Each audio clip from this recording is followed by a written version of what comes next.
understand that the decision of the lower court, that's the trial court in the federal case, was affirmed. This means that the Prop 8 is unconstitutional because the lower court All right, I can't help it. judge found that it was unconstitutional, a denial of equal protection and a denial of due process. So it's a great day, not only in California, but in all of the western states of the United States, because this decision affirming the lower court does apply in all of the western states of the United States of California, not only in California. Now, procedurally, Yes. there That's are better. steps that will happen after this.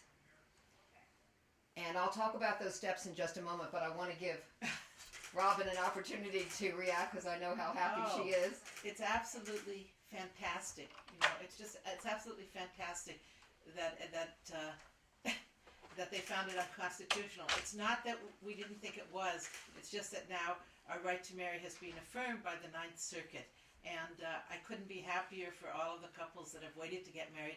And the fact that it might affect or will affect all the western states, I think, is an enormously huge decision for our community nationally. And I'm just overcome with the emotion because it's been so hard. It's been so difficult to keep it's on, it's off, it's here, it's not. Prop 8, we're stopping it. And this decision today just is like, it's the best decision we could have hoped for. It's the best decision we could have hoped for. It's a very exciting, it's a monumental civil rights, history-making decision. Yeah, it's historic, and it means so much to us, and it means so much to finally have the Ninth Circuit recognize that we do have the right to marriage equality, and that it's so meaningful. It's a great decision. I'm sorry, I'm going to start to cry because I'm emotional.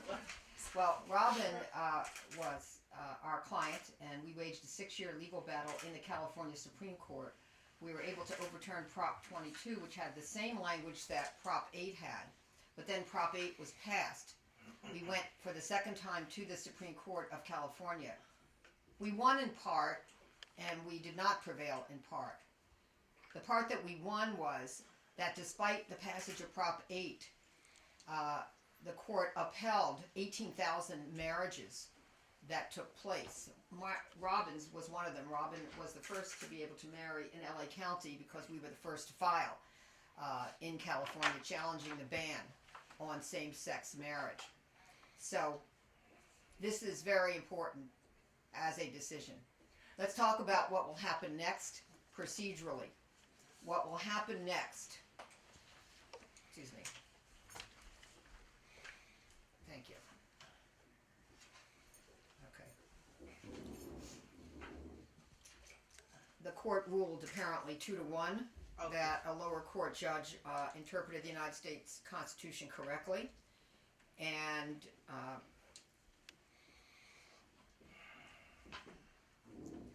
here's what will happen next. First of all, either side could, the losing side could petition for a rehearing before the Ninth Circuit United States Court of Appeals en banc, which means since only 3 judges decided this, they could ask the entire Ninth Circuit United States Court of Appeals to rehear it and make a decision. When I say the entire United States Court of Appeals, actually I mean 11.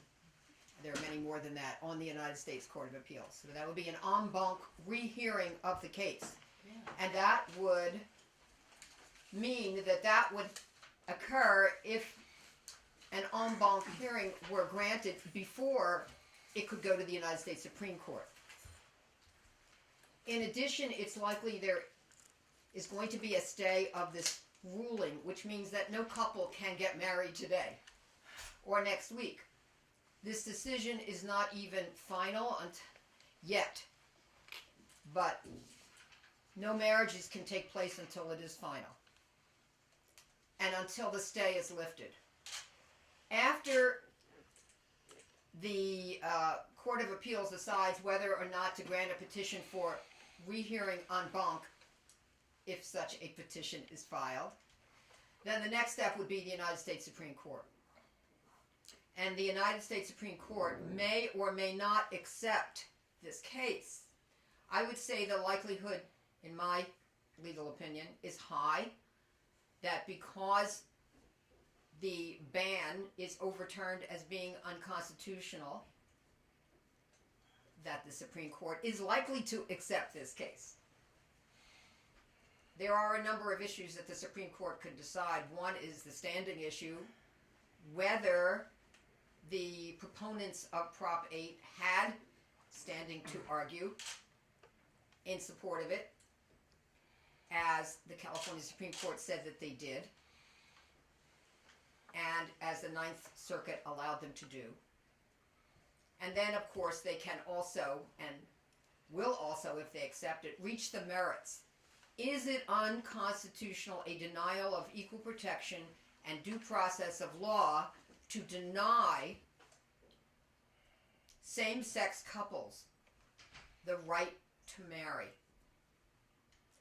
And, of course, we hope that the United States Supreme Court, if it accepts this case, will uphold the Ninth Circuit decision today and the lower court decision in the federal court today. I can put it in a non-legal way. So far we're winning, we're doing very well, but don't bake wedding cakes yet, because I'm sure that there'll be a stay on it. Don't bake the wedding cakes, but I know there's overwhelming joy in our community and nationally, not just in California and Western. So we're ready. We have the candles and the cakes and the rings, but not yet. And I'm not a lawyer, so I feel will ultimately prevail, and our community will. But I'm not an attorney. I certainly hope that is the case. Those of us in the legal community have a great deal of concern and trepidation about what the United States Supreme Court, as presently constituted, might do in deciding this case. And so, we thought that the lower court probably would find that it was unconstitutional, that the Ninth Circuit would most likely find that the ban is unconstitutional, but we don't know what the United States Supreme Court will do. We just hope they will do the right thing, because this is about the right to marry the person of your choice. And the right to marry is meaningless if you can't marry the person of your choice, and you have to marry someone of the opposite sex who is not the person of your choice. But when Gloria first took the case, there was a lot of talk within our community that we were going up against, in California, Republican-appointed judges, and everybody was really scared, and it looked like it would be too conservative, and yet you won the case for us. So I know that the Supreme Court has a very conservative side, but on the other hand, if you don't try, you don't win, and you can't. It's not enough to say it gets better. It's up to those of us in the civil rights community to make it better. And now we've given hope to people, and if it goes to the Supreme Court, as conservative as part of the Supreme Court is, I still will hope that they will do the right thing, and they will see that we have the right to marry, and that we should have equal civil rights under the law.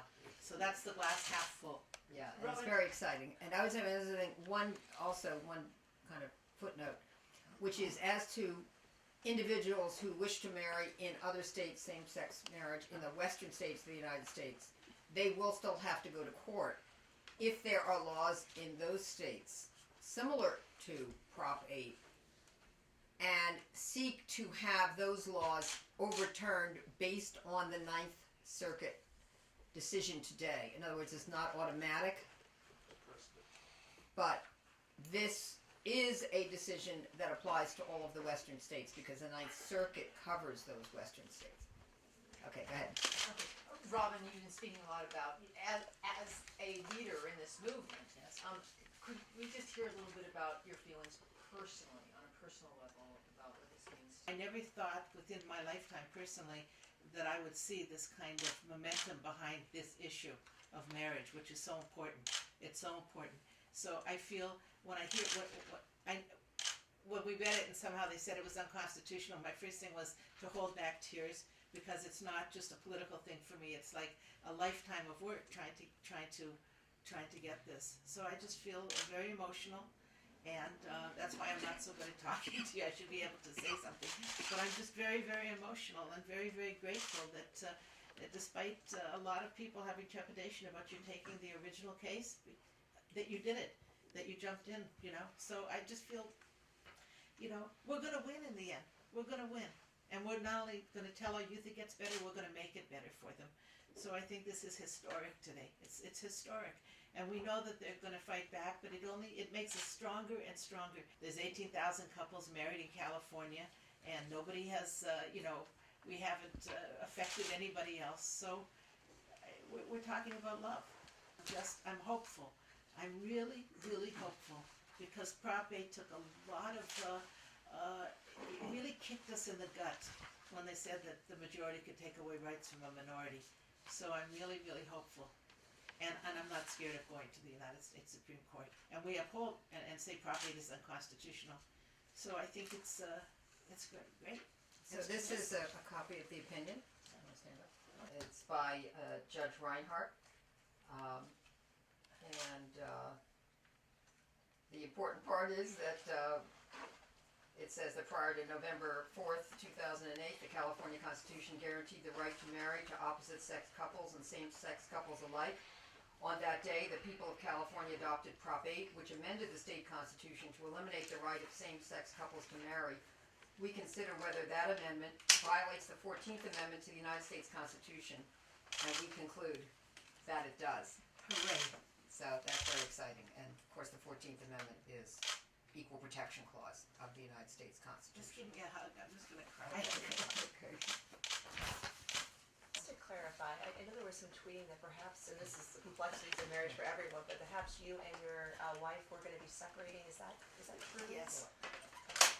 At this point, are you still together, or I just want to make sure we phrase it correctly? We're separated. I can say something about this too. There's been enormous stress going back and forth between not knowing if we were married when they first said, are they going to eliminate the 18,000 marriages? And it's almost like we're bouncing balls. And there's an enormous stress to this. I'm not saying there weren't personal reasons, but we were together for almost 18 years.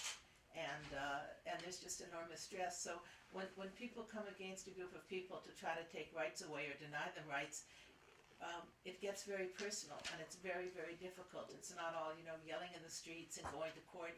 It personally takes enormous, enormous tolls, and it took a toll on our relationship.